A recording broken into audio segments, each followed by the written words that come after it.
माझं नाव अलका उल्हास चव्हाण.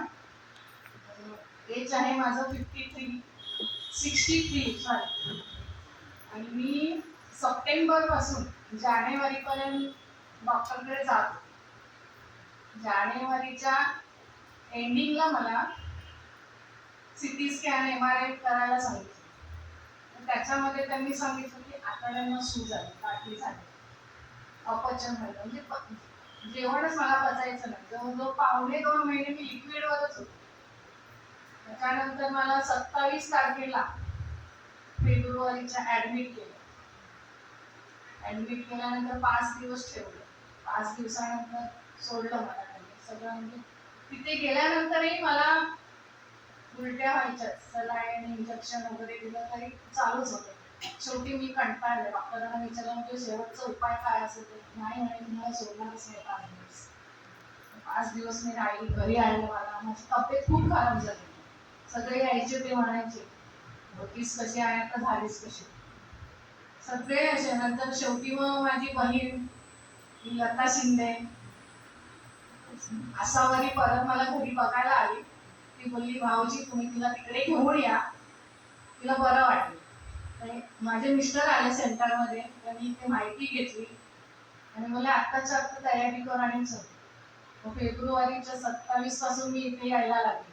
मला तिसऱ्या दिवसापासून मला लूज मोशन चालू झालं.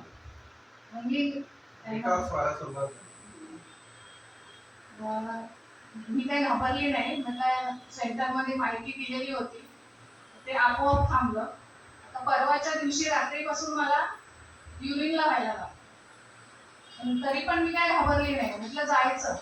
आणि कंटिन्यू मी 1 महिना पूर्ण थेरपी घेतली आणि आता मेंबरशिपची चालू केली. मला खूप बरं वाटलं. माझी ही एक साईड जी होती ती अशी वरती जायची नाही, आता इझिली जाते.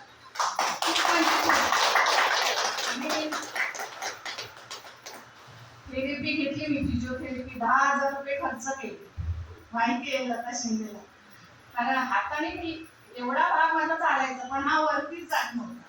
नंतर इथे आल्यापासून मी कंटिन्यू चालू केली. म्हटलं नाही जायचंच.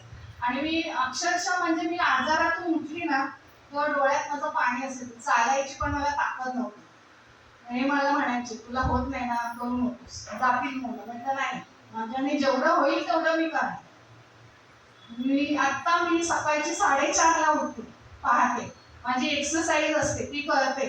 आणि बिल्डिंगच्या खाली मला ते घेऊन जातात, 10 फेऱ्या मारून आणतात. आणि खूप फ्रेश होतं. आणि इकडे कधी येते असं मला वाटतं. यांना माहिती आहे शिंदेबाईंना. आणि मग मी येऊन ती एक्सरसाइज वगैरे झाली की अर्धा तास बसून मग आंघोळ वगैरे करून घरातला आवरून मी इकडे येते. धन्यवाद. सरांचा आभार.